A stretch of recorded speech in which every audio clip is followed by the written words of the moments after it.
Big Boss season 9ல் அதிகமாக பேசப்பட்டது யார் அப்படின்னா கமருதீன் மற்றும் பார்வதி தான். முக்கியமாக அவங்களோட ரிலேஷன்ஷிப் அப்படின்னு சொல்லலாம். இப்போ அது மேரேஜ் வரைக்கும் போக போகுதா அப்படின்னு எல்லோருமே பேசி வந்துட்டுருக்காங்க. ஏன்னா அந்தளவுக்கு அவங்களுக்கு ஃப்ரெண்ட்ஷிப்பையும் தாண்டி ஒரு எமோஷ்னலான ஒரு ஃபீலிங் இருந்தது, அவங்க இடையே ஒரு ரிலேஷன்ஷிப் இருந்தது அப்படின்னு தான் பார்க்கக்கூடிய நம்மளுக்கே தெரிஞ்சது. நம்ம சொல்லணும் அப்படின்னா மோரோவா அவங்க வெளியே போன ரெட் கார்டு வாங்கின காரணமே அதுவாக தான் இருக்குன்னு கூட எல்லோருமே சொல்லி வந்துட்டுருந்தாங்க.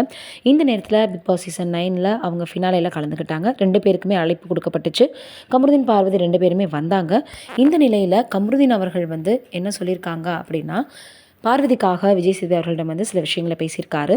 அப்போவே பார்வதி அவர்களுக்கா அவங்க எந்த அளவுக்கு முக்கியத்துவம் கொடுக்குறாங்கன்றது தெரிஞ்சிச்சு. பார்வதி அவர்களால் ஒரு சில காரணங்களால் வர முடியலன்னு அவங்க ஃபினாலேயில் வந்துக்கிட்டாங்க. ஒவ்வொரு அட்வைஸாக விஜய் சேதுபதி அவர்கள் கொடுக்கும்போது தான் அப்போது கமருதீன் அவர்கள் இந்த விஷயத்தை கேட்டிருந்தார்.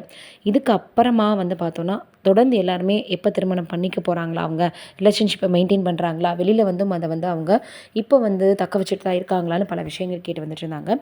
அதே போல் ஃபேமிலி டாஸ்கில் கூட கமருதீன் அவர்கள் அக்கா வரும்போதும் சரி, பார்வதி அவர்கள் அம்மா வரும்போதும் சரி, 2 பேருமே அவ்வளவா கொஞ்சம் அனீஸியாக ஃபீல் பண்ணாங்கன்னு தான் சொல்லணும்.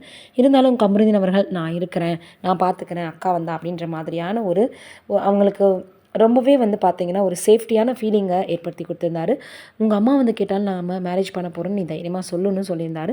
இதுக்கு முன்னாடி, அதாவது பிக் பாஸ் வரதுக்கு முன்னாடியே என்ன சொல்லியிருந்தாங்க பார்வதி அவர்களுடைய அம்மா அப்படின்னா, சீக்கிரமே ஒரு பையனை பார்த்து திருமணம் பண்ணிக்கோ, மேரேஜ் பண்ணிக்கோ, உன்னுடைய லைஃப்பில் எல்லாமே இருக்கணும்ல அப்படின்னு ஏற்கனவே சொல்லி வந்துட்டு இருந்தாங்க. இந்த சூழலில் இப்போ பிக் பாஸில் கமருதீன் அவர்கள் கூட நெருக்கமாக இருக்கிறத பார்த்துட்டு எல்லோருமே அவங்க அம்மா எதுவும் சொல்ல மாட்டாங்க, இவங்க வீட்டில் என்ன சொல்ல போகிறாங்களோ, ஏன்னா ஆல்ரெடி அவங்கள மேரேஜ் தான் பண்ணிக்க சொன்னாங்க அப்படின்னு பலருமே பலவிதமாக பேசி வந்துட்டு இருந்தாங்க. அதற்கப்புறம் இப்போது வெளியில் வந்ததுக்கப்புறம் என்ன பண்ணுறாங்க அப்படின்னே தெரியாமல் இருந்தது பார்வதி அவர்கள். கமருதீன் மட்டும் அப்பப்போ பேசப்பட்டு வந்துட்டு இருந்தார். இந்த சூழ்நிலையில் தான் என்ன இருக்குது அப்படின்னா, இந்த பிக் பாஸ் சீசன் 9ல் டைட்டில் வின்னராக வரக்கூடியவர்கள், ரன்னரப்பாக வரக்கூடியவர்கள் எல்லாருமே எதிர்பார்த்த மாதிரி இல்லாமல் வேறு யாரோ வந்திருக்காங்க அப்படின்றதான் உண்மை. இந்த விஷயம் சமூக வலைதளங்களில் ரொம்பவே வைலாக போய் வந்துட்டுருக்கு. நீங்கள் என்ன நினைக்கிறீங்க? கமருதீன் மற்றும் பார்வதி அவர்களை இவங்க இருவரும் திருமணம் பண்ணிப்பாங்களா, இல்லை இந்த ரிலேஷன்ஷிப்பை ஒரு கேம் மாதிரி நினச்சிட்டு அவங்க விட்டுருவாங்களா அப்படின்னு மறக்காமல் கமெண்ட்டில் சொல்லுங்கள்.